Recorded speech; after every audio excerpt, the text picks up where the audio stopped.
This segment is brought to you by Audit Shield, the service that protects CPA firms when the CRA comes calling, ensuring every hour you spend responding to audits or reviews is fully covered. Welcome to our AJAG PD Pod, the place for discussion, debate, and learning about all things accounting. Our hosts, Ivan Tabak, Jonathan Tucker, are CPAs that have been in practice for more than 3 decades. Together, they bring varying experience and viewpoints to the table, not to mention a little humor, too. Join us as we talk through current issues and hot topics, tap into expert guest insights, and enjoy the odd walk down AJAG memory lane. Before we begin today's podcast, please note, although the educational material within the podcast has been carefully prepared, none of the persons involved in the preparation of the material accepts any legal responsibility for its contents or for any consequences arising from its use.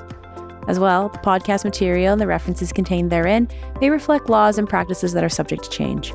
Advice regarding a particular fact or situation should always be reviewed by a qualified professional.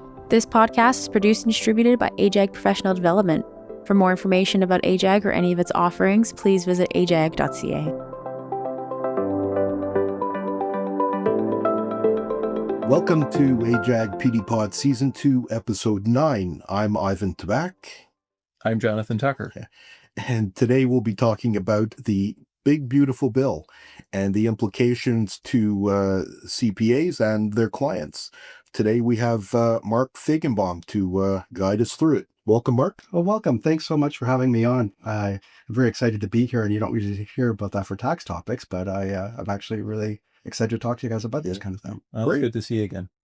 So why don't you just give us a little brief bio of yourself, where you're at, where you're working, and then we can get into the topic. All right. So I work at KPMG in their law office. They have a law firm, and I'm a lawyer in Canada and the U.S., and I'm a CPA in Canada and the U.S., and my practice involves usually cross-border tax, wills and estates, some immigration, some family law, just things that involve both countries usually, and a lot of my clients are in sports entertainment, so I deal with a lot of cross-border issues with them as well, and it's kind of fun. Excellent. So tell us about the Big Beautiful Bill. Yeah, it's something we've heard about in the news, but I don't know how many CPAs actually know what the implications are to U.S. residents or U.S. citizens living in Canada, and what they need to know, what we need to know. Sure, and the name is just fantastic. So we have to start with that. We should not do this, but I can just picture someone going, "This is the one big beautiful bill," and it actually is like 1,200 pages too, which helps with that. But and what's really neat about it is it has a little bit of everything for everybody, and a lot of it was to help domestic people, which don't really affect us too much. So a U.S. citizen in Canada pays tax as if they were resident of the U.S. and in the same way. But we get a credit for the Canadian taxes paid. And well, for some people, unfortunately, our Canadian tax rates are so much higher, so they wipe out the U.S. tax. So reducing your U.S. tax isn't going to make any difference in the bottom line for you. So a lot of the fun things that are in there are good if you live there and didn't have Canadian tax, but don't have a lot of effect. But some things are really good that just from a policy standpoint, like they are going to, for a certain amount, there's no tax on tips. There's no tax on overtime for certain criteria, which is kind of neat. There's interest deductibility on car loans, which is interesting for certain amounts. And that's new. That's been these are all new things that are available. And I think I like to study tax policy sometimes, and I find it interesting how the motivation why they do that. And unfortunately, it doesn't help us so much. But maybe someday our government will look to see, that really good. But then they'll have to raise taxes here anyways, to make up for that. But anyways, it's a really interesting thing. Their tax rates, the brackets stayed the same, but the one of the big issues with the bill and why it needed to come in was because some of the reductions and deductions and everything were temporary. And the way bills work in the U.S. is they're generally like, we're going to do this for our mandate and then they're going to expire and go back to the way it was. And some bills have to actually by law end up the 10 years and so forth. And so this this legislation then makes those permanent. So a good chunk of it wasn't anything new, but now it's going to be permanent, and people don't have to worry that like the tax rates and things like that the tables are permanent for now unless they get overridden by new law. So with those different provisions that come into force for a short period of time, then expire, then get replaced with something else, it must make it really confusing and complicated to IRS returns that hit those things. Yeah, exactly. It's hard sometimes to plan for long term when something expires. We had that happen with the estate tax a while ago, where they had the law said there was a increased exemption over the years, but that was going to expire in 1 year and then go back to the original one. And so people were this was in 2010. They were grasping now it's December, it's going to go back, and there was no permanent thing. And I thought, well, they're going to have to make something permanent. They're not going to go back to 2000 again all of a sudden. And in December of 2010, it's when they made it permanent. So it's sometimes you're right to the end when they do that.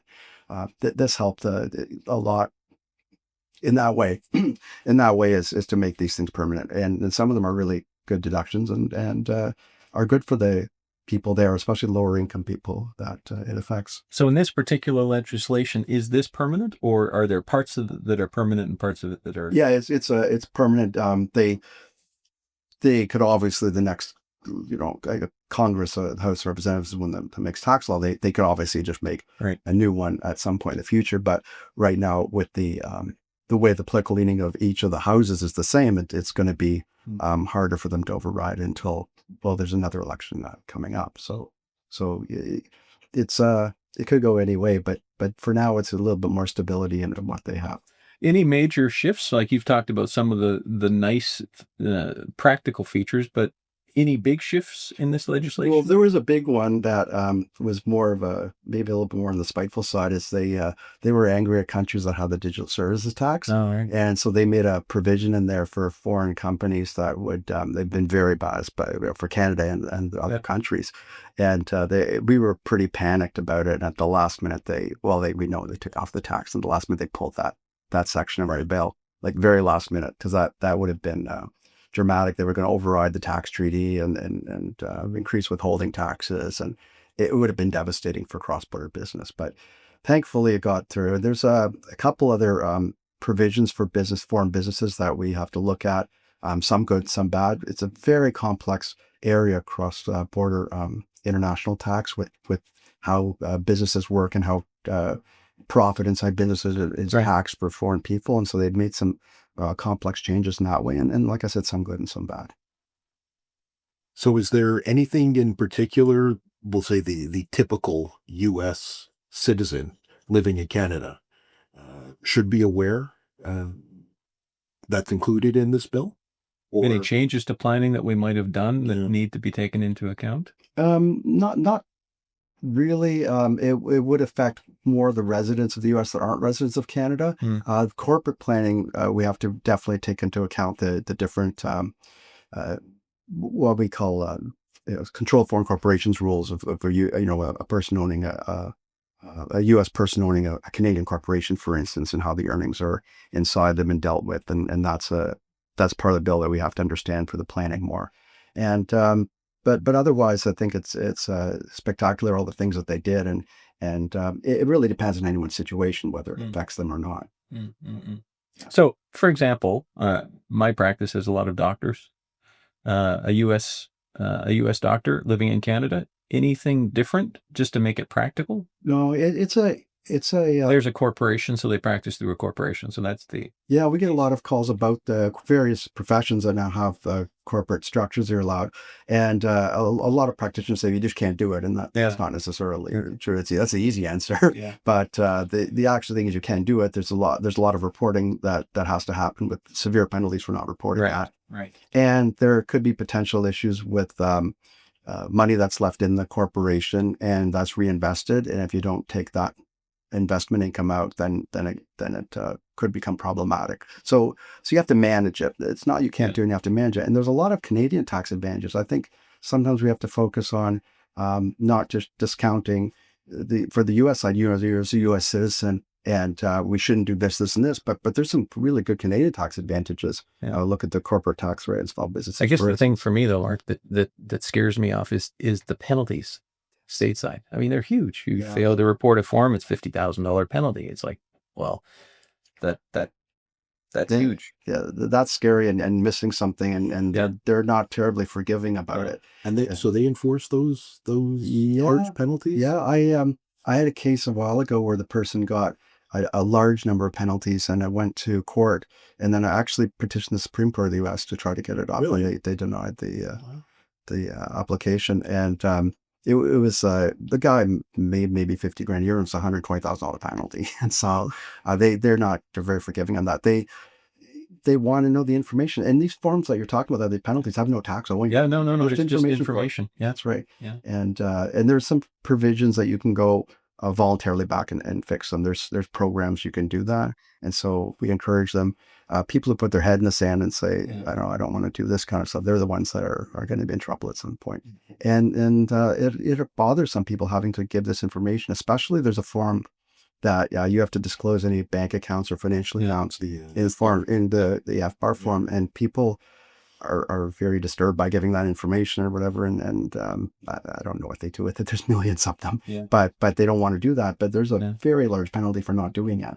Yeah. Well, it's becoming more and more, that full disclosure is becoming not just a U.S. phenomenon now. I mean, we have it here, right? So and I think with technology, governments are going to request it more and more, and we're just going to have to get used to this new transparent culture that we haven't been used to in the past.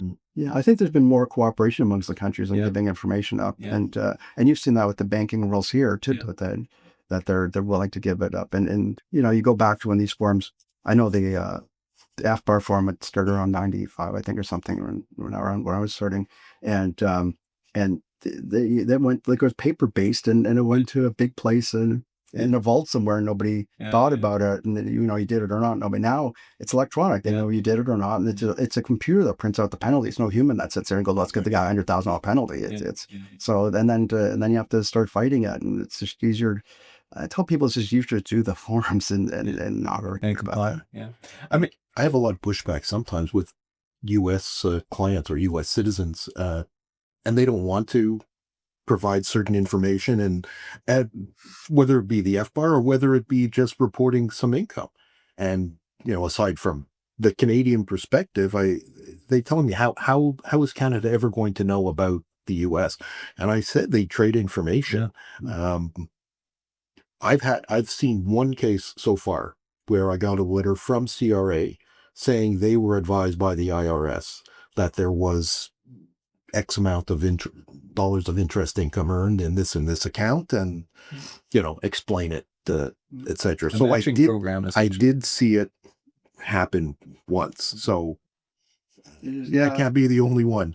So it is happening, and clients have to learn to take responsibility for their income and pay up. I always say, if I got $1 for every person that said, how would they know I would be able to retire now here?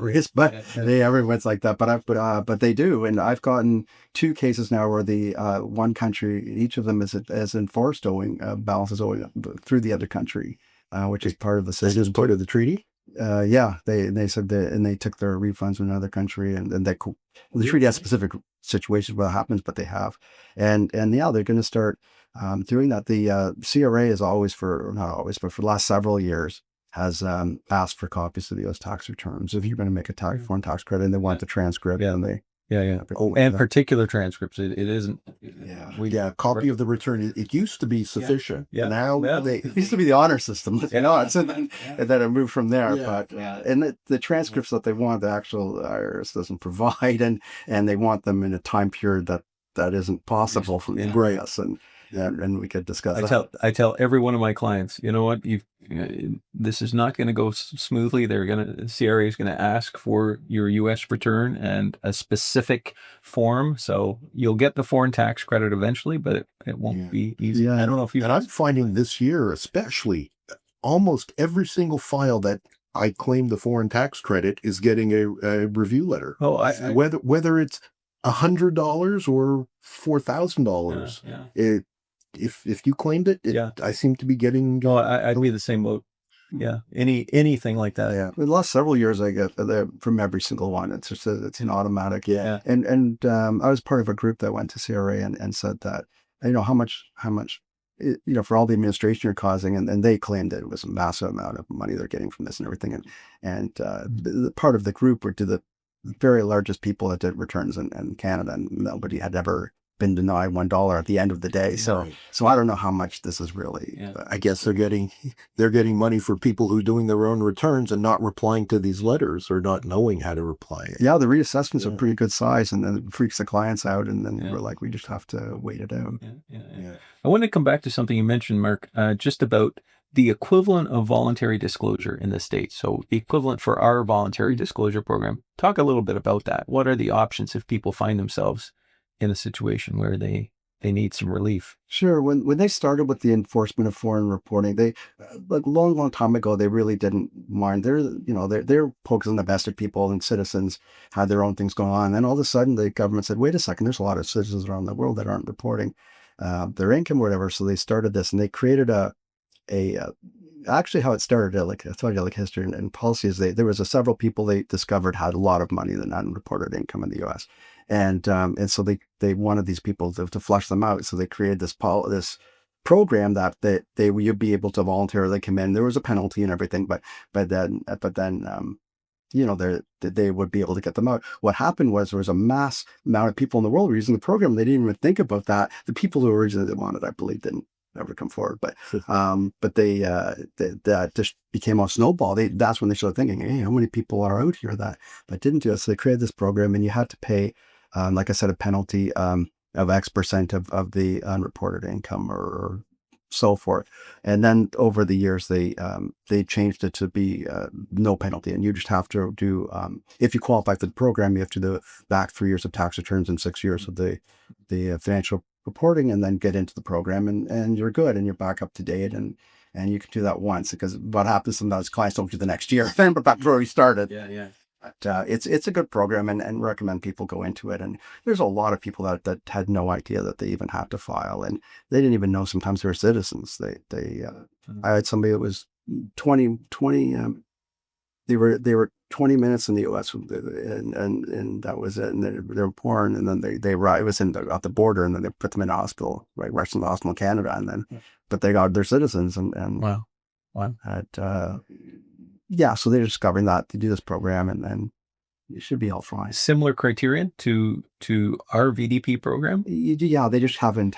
They can't be the ones that asked you first. Yeah, of course. And and you have to have been outside the U.S. and there's other programs if you were inside the U.S. And then you can do them just for the forms that you say that have the penalties. It lets you have the filing returns, but didn't know about these forms. You can do this program to get out of the penalty for those ones. And state and municipal or city. Is that all covered by this, or? 50 states, the district, and 50 sets of rules. They all have their own legislature with their own rules, and but generally, somebody who lives in Canada wouldn't be filing a state return anyways, because they would have to have state source income. So you're a resident of the state, and so you file a state return on your worldwide income as a resident of the state. If you're non-resident of the state, it only goes by state source income, which would mostly be real estate. And so if you hadn't been filing like rental returns from your property, that's a bad thing. But unless it's one of the states that have no state income tax, but and some of the states don't follow the U.S. Canada tax treaty, which makes it worse. And so some don't allow a foreign tax credit in the state return. And it's really interesting work to specialize in that. Yeah, I guess it would be. What about state sales taxes? I've heard that has become an issue, especially in some cases where Canadian companies are doing business in the state. Some of that revenue could be subject to the state tax, and I have never once seen a client charge it. And I've often mentioned it, and we've had set up meetings with different advisors, but I've never seen anything implemented by a Canadian company to charge a state sales tax. So can talk about that. Sales tax is a whole other layer of tax that is by usually county, in fact, so for a state, and the general rule, they don't have like a value added tax that we have. It's on products for the most part, and it's when you ship a product out of the state, that's generally not subject to the sales tax. And like it used to be the old PST here. And you're exempt. And if you're buying stuff for resale, you give them a resale certificate, and you don't pay the sales tax on that. And so when you when you used to sell things, then you created a nexus, what they call it. So it was kind of the word for connection. Created a nexus in that state where your warehouse is or whatever, and anything outside of that nexus zone then had no sales tax. And some of the online retailers came, and they were able to sell to all the states and have no sales tax. And some of the local businesses were saying that we were at a disadvantage. And people like Walmart would say that we have a nexus in every state because we have a store in every state. We're never selling out of a state. So when you come to buy a coffee cup and it's $2 plus tax, but you could buy it for $2 no tax online, we're at a disadvantage. And so the state went against this company Wayfair, which sells online stuff, and there's a very big case on that, and whether the state was able to charge, and a lot of the states have generated rules relating to online sales that if you make X number of online sales into that state, you're subject to collect sales tax. And remember, the sales tax isn't come out out of your pocket. It's just collecting it and remitting it. Unless you don't collect and remit it, then it's out of your pocket, because you can't go to every client and say, "Can you give me," or every customer and say that.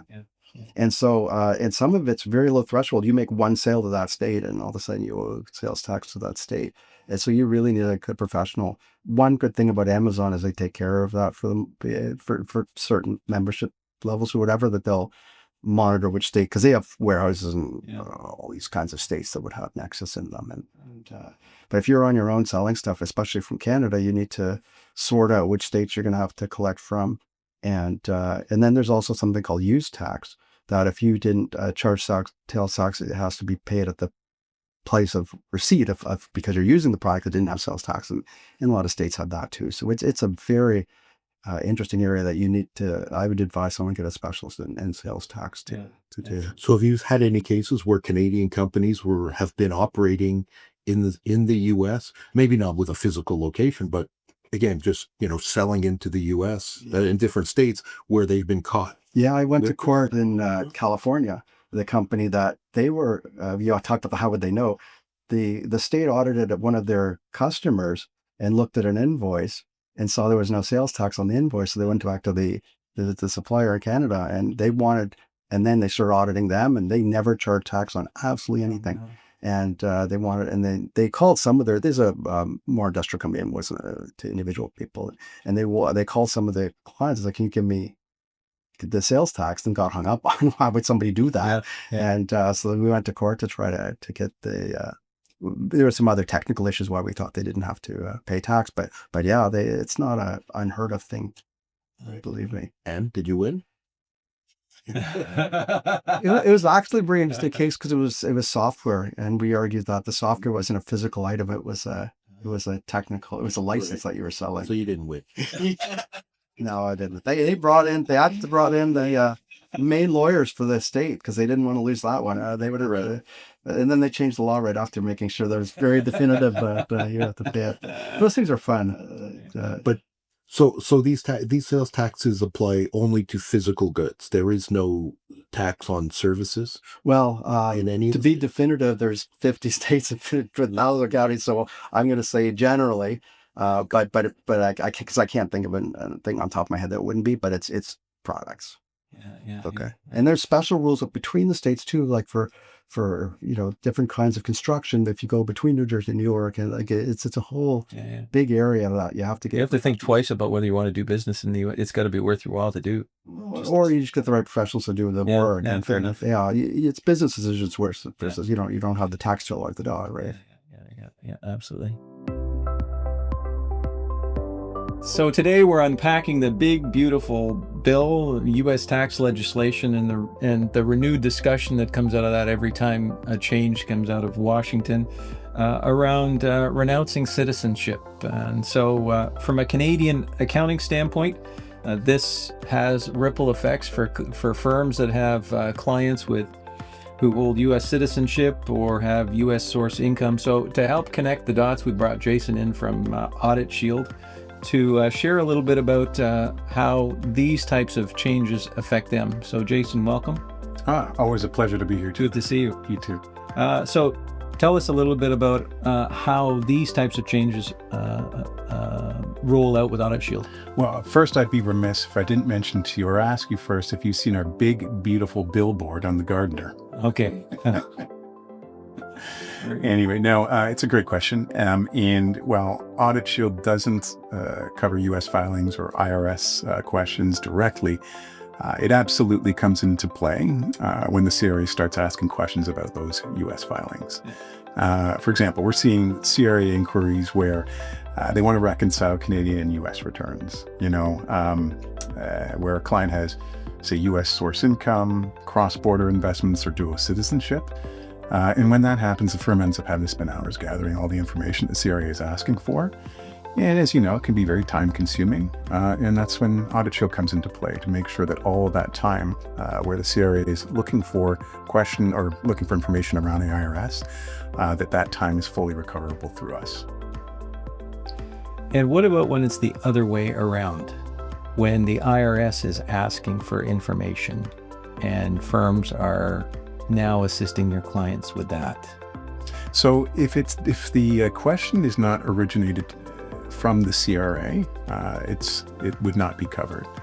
But to be a little bit clearer, as I say, because of all the cross-border the questions, foreign non-business tax and that sort of thing, we see a lot of questions from the CRA relating to those U.S. tax filings. So as mentioned, that kind of work would be covered. And for people that have been watching this podcast, that was one of the topics that we talked about. It was the fact that oftentimes CRA is now asking taxpayers for their U.S. tax return, and so firms end up spending time getting that information, which is all billable time, and so that's becoming more and more common. Yeah, and to that point, John, and to build on it, the CRA is paying a lot more closer attention to cross-border reporting, foreign income verification, the T1135 disclosures. And that's really part of a much broader wave of CRA activity that we're seeing right now. To give you a snapshot, the top areas of scrutiny that we're tracking include personal tax matching programs. Obviously, the CRA is comparing T-slips and flagging even the smallest of discrepancies. We're seeing a lot of vehicle and travel expenses right now, a lot more reviews, especially for professionals and corporate clients. Professional fees, advertising deductions. CRA is looking for a lot more detailed support. GST, HST has been something we've been seeing all year, pre and post assessments. Particularly for consultants, contractors, and digital service providers. And as I mentioned, foreign income reporting, T1135s, U.S. holdings, and offshore activity is very much on their radar. And that's not going away, Jason. We're finding more and more, as you and I have talked about, besides more and more work post-tax season, where there's inquiries coming up. So it's very true. I mean, just in the last month, we saw a 20% increase of the number of notice of assessment letters as compared to last September. And also the depth of information that the CRA is asking for has certainly increased over the last few months. Yeah, and unfortunately, what we're finding is that with this, clients' frustration level increases. And so their sense of trust diminishes because they get the sense, have you not done your job properly? Yeah, and the new reality is that the CRA is a lot more active, as we know. In fact, I was in a conversation last week where somebody remarked on the fact that there's now 3 guarantees in life. There's death, there's taxes, and you can be guaranteed that you're going to receive a call from the CRA. And that's where we have you covered. So in the event of a review, audit, or investigation, send the bill to us, and your client has peace of mind. Because the fact is, the CRA is certainly a lot more active. Yeah. Well, always great to have that perspective, Jason. Thanks. And thanks to Audit Shield for supporting today's episode, as well as supporting firms by helping them convert their least recoverable time into chargeable time. And Jason, how do people get in touch with you? Well, we've got the URL at the bottom of the screen, but also give us a call. My colleague Jen books appointments, and we're happy to run you through an overview. Her number is 437-800-5766. Excellent. Thank you. Thanks, everyone. So I had a client today, U.S. citizen, wants to renounce. doesn't want to file tax returns. You must hear this a lot. A lot. Yeah. And to my mind, I would not want to give up a citizenship.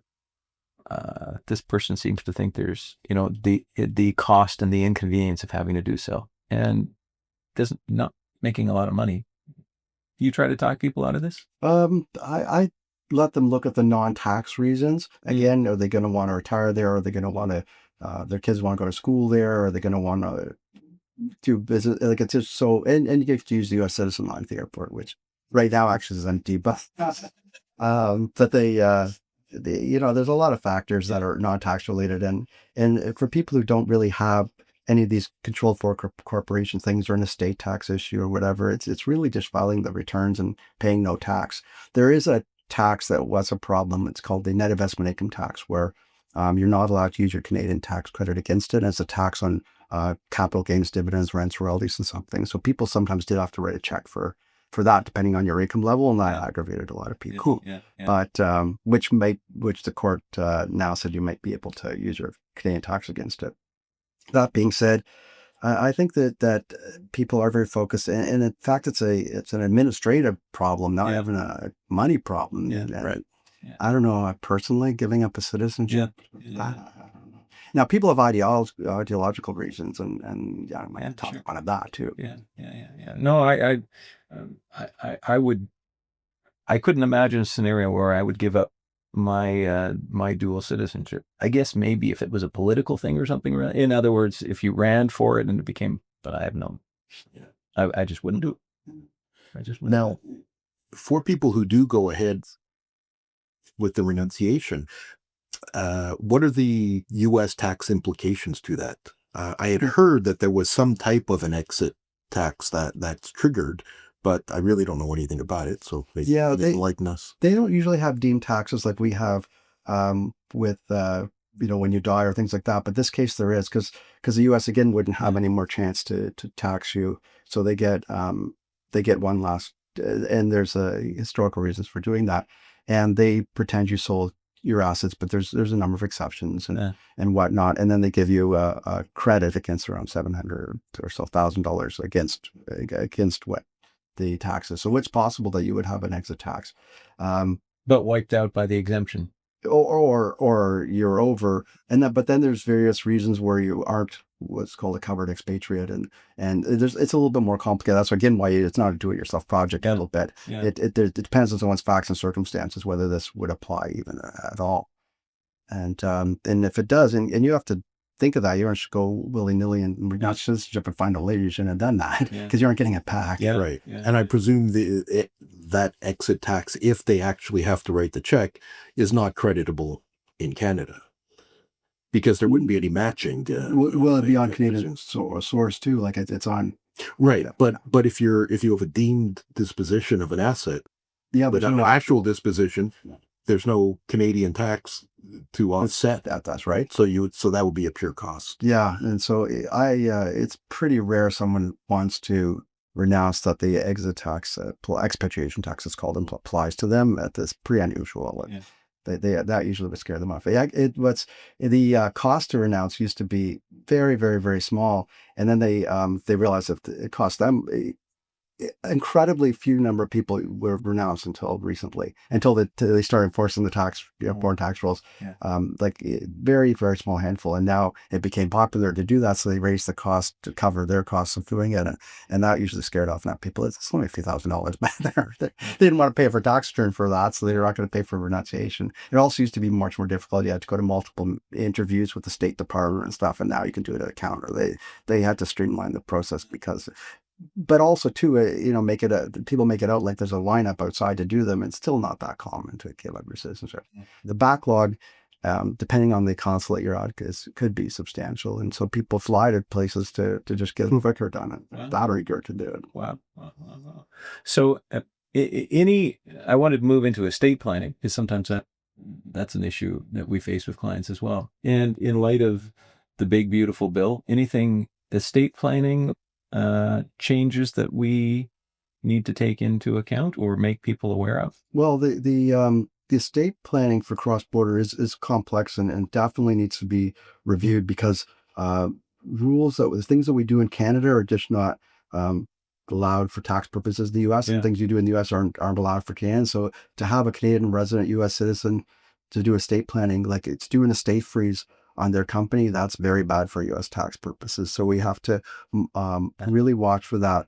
And they tax on a different basis. They tax on fair market value, and we tax on gain. And so there's differences. And we were mentioning about creditable taxes, but weren't for the treaty, that wouldn't be creditables, but under the treaty it is. And there's in the U.S. a overriding exemption, which back in the 90s was $600,000 exemption. So now it's in 15 million or something close to that. It goes up by inflation all the time. And so that wipes out a good swath of the population of that. And then under the Canada-U.S. treaty, if you leave everything to your spouse, you could get a additional exemption for that. So that again cleans most of that out. And there's a lot of estate planning techniques. That's what I specialized in, and I have walls full of still paper books of just planning techniques and to get out of this. It's a very onerous tax. It's about half of the value of everything you have. So you want to make sure it is well worthwhile if you have beyond the exemption amount to make sure you're not paying that. Yeah. People shouldn't just assume. I have a client, fairly wealthy woman, $15-20 million, and decided she wanted to buy a condo in Florida, and just went ahead and did it, and didn't get any advice. So The U.S. estate tax applies to non-citizens as well, in the fact that they have U.S. assets, which are real property in the U.S. or shares of U.S. corporations, wherever they're held.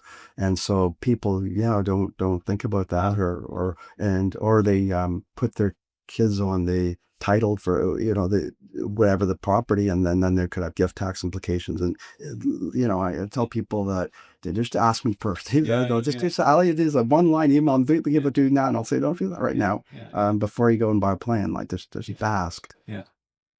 What about wills?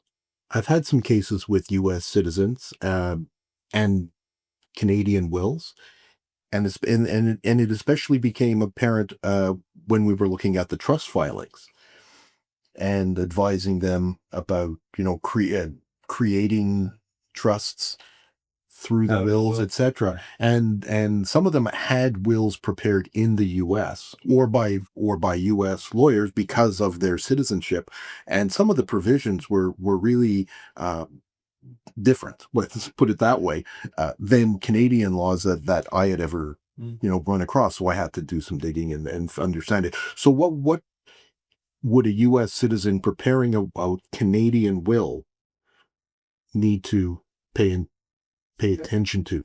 All right, and I'm going to take a little bit of a step back and talk about the trust you're probably thinking about for a U.S. person.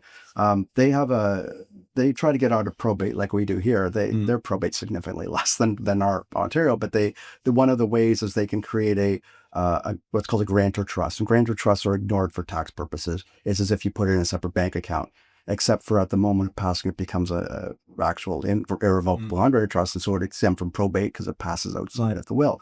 So it's very common that everyone does that. It's very inexpensive to do.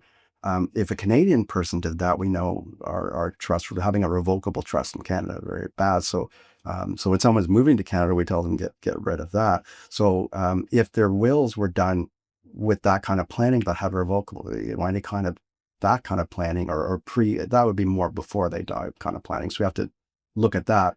In the will having testamentary trust, there has to be consideration that there might be U.S. citizen trustees or U.S. citizen beneficiaries, and this all can be worked around. Especially with the will, you can work the wording out because the person hasn't died yet, and there's some great planning we can do if you have a U.S. citizen married to a non-citizen, and in the will having that property exempt from estate tax, for instance, by utilizing trust inside the will, and having some specific wording. So those are the kinds of things I would look at, is what the trustees' citizenship or residency, the beneficiaries, and whether we can use spousal trust appropriately.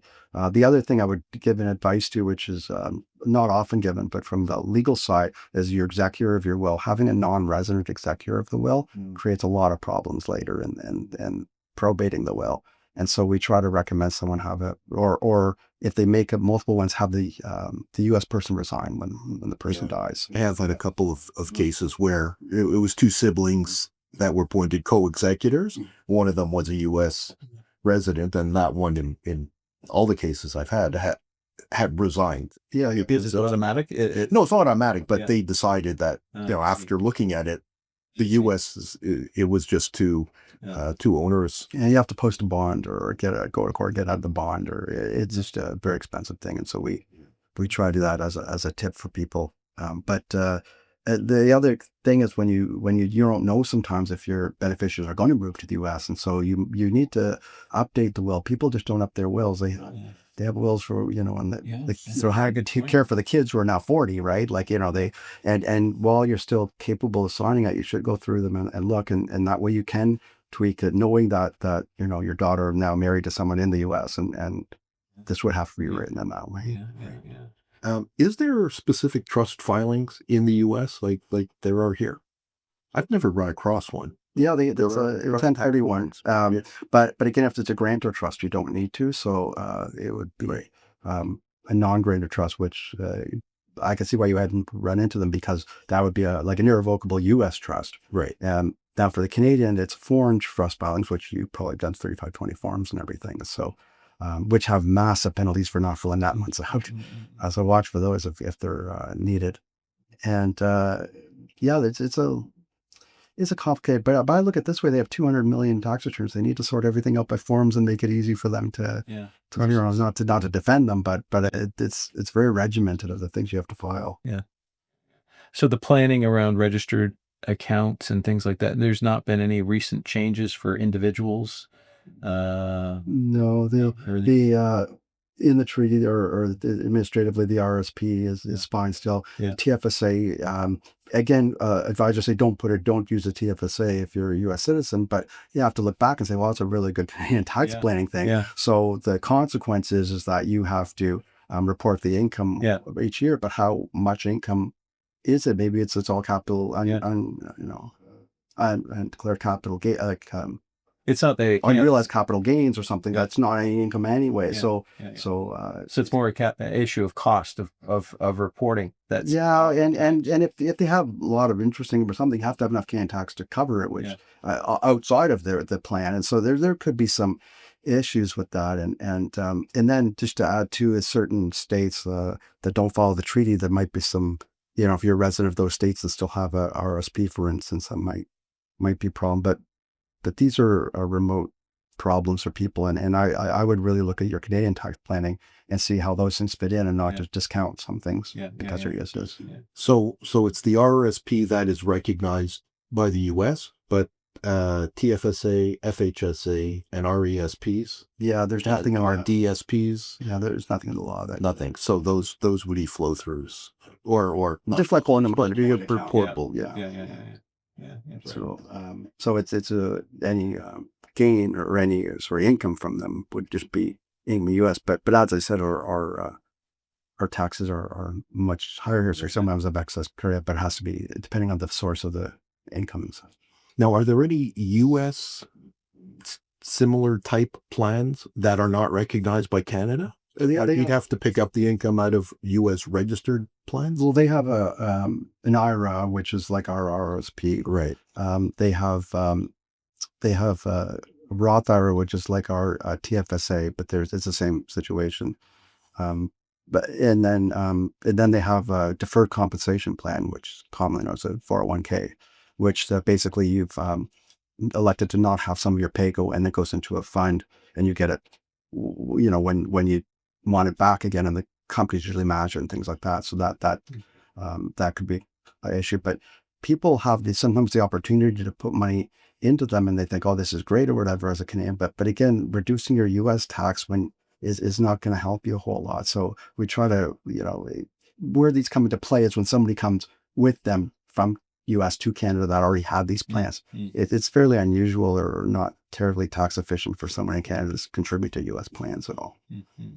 But if they come to Canada having had an existing plan, we should be looking to pick up the income from within those plans in Canada. Depending on the plan that they have, and you could there's provisions to be able to roll those plans into other each one's kind of different, and Right. and you have to look at whether, because there's withholding tax sometimes on doing that, and each plan is a separate ball of wax, and then it might be better just to collapse that plan and just depending on the growth you have in there, and it depends.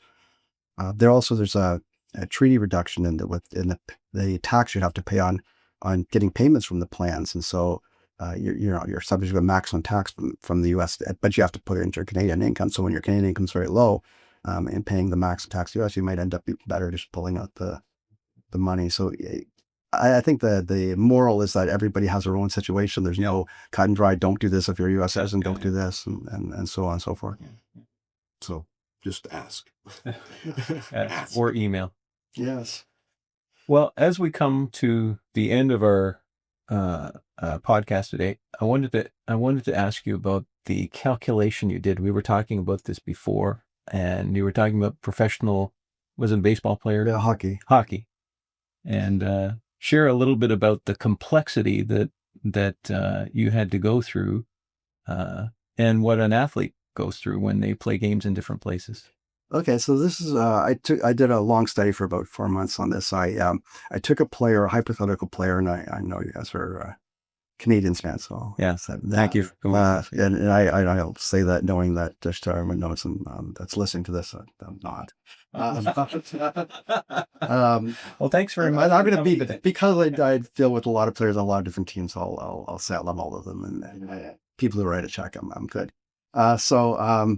So I did, let's say, a Canadian person. I said, okay, they live in Montreal, and they live in the area of the because some of them matters where you live. So I live in the area of the stadium, and then I went through the schedule that they played in last year, and then how many days they played in games in every other place, and then I worked out the tax implication of them working all those. I looked at payroll taxes like our CPAs, California SDI, all these sorts of things. And then I found out the actual total tax they pay. I did an average $3 million salary. And then I figured out how much tax they pay on that $3 million. And I did it for every team.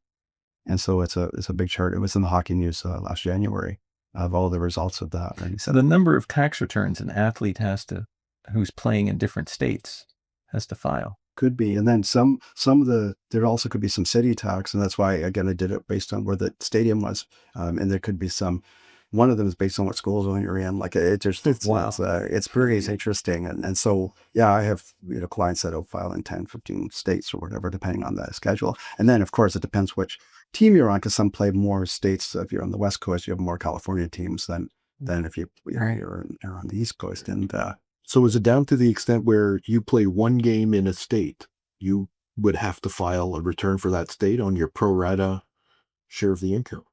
Yeah. So it goes by where you skate. It goes by, and so that's that's crazy, man. Yeah, it's very interesting. And then, for some regular person who's working at a job, it might work out to $50 if that hour that they were there. Yeah. But you're making $3 million, and you divide it by how many games you played. It's a fair amount. So there were some very interesting results of how.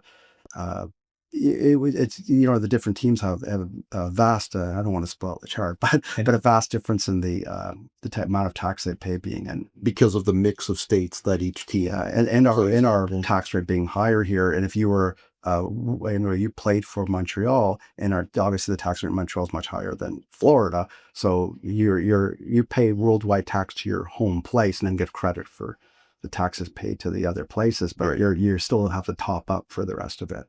But an American living in Montreal for X number of months a year, is there an argument that Montreal is that they are not a tax resident, that their predominant tax residency would be in Florida? Can that be? Oh yeah, of course. And I didn't. When I did this chart, I didn't take into account planning, because I would do too many, and that's why you get paid. So great article how to do this. But that's actually what it'd be pretty unusual that someone is a resident of Montreal and playing for Montreal. And even though that sounds what antiquated if you. Right. But how would the Canadian government or Quebec government look at that? Well, I mean, if they're saying, okay, you know, the season is how many months? 7 months? yeah. Something like that, right? But and you have an apartment or house in Montreal, but you're only here for half the games, but you're here for other, you know, non-playing days.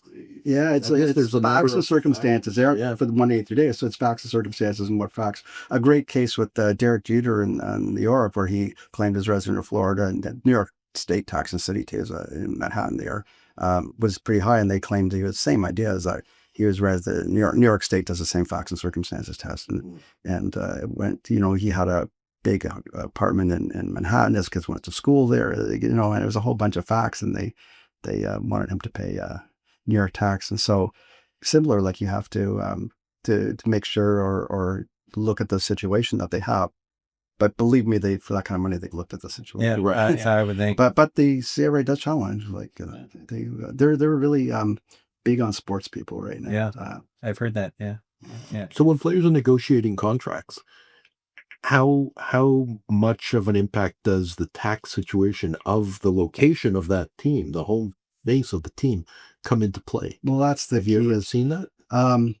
Yeah, I don't want to discuss much about how they negotiate contracts, but there's a lot of factors, don't forget, and what team they're going to be playing for and where their family's going to be and all that sort of thing. But it has to put it through the mind of how much they're, and whether one team's going to give more than another and what's the after tax. You know, so a chart like this is really good in figuring out, in a broad sense, what the tax differential is. It has to, like, I can't imagine it wouldn't play in that mind. Yeah. But you haven't ever had to do a calculation for one of your clients saying, I'm thinking about going here or here. I've had agents ask me for You've done that. Yeah, I don't know what they did with my tab. Right. That's fascinating. Yeah. Well, thank you, Mark, for your time today and for your insights and bringing us up to speed on the big, beautiful bill and all of the other little areas that we meandered to. Yeah, U.S. tax is always a mystery. And if people want to get in touch with you, how do they do that? They can email me at mfeigenbaum.ca, which I don't know if you have mfeigenbaum@kpmg.ca, or Google me, I suppose, or We'll put up the email. Yeah, I'm always open to email people and interested in what you guys do, and people have very interesting careers and things I'm fascinated by, and so I try to help when I can, or else I direct them to somebody who can. Yeah, that's great. That's great. Well, thanks again for your time today. Thank you. It was a lot of fun. Thank you. So thanks for joining us. Please like and subscribe our channel, and we hope to see you again next time. Thanks, everyone.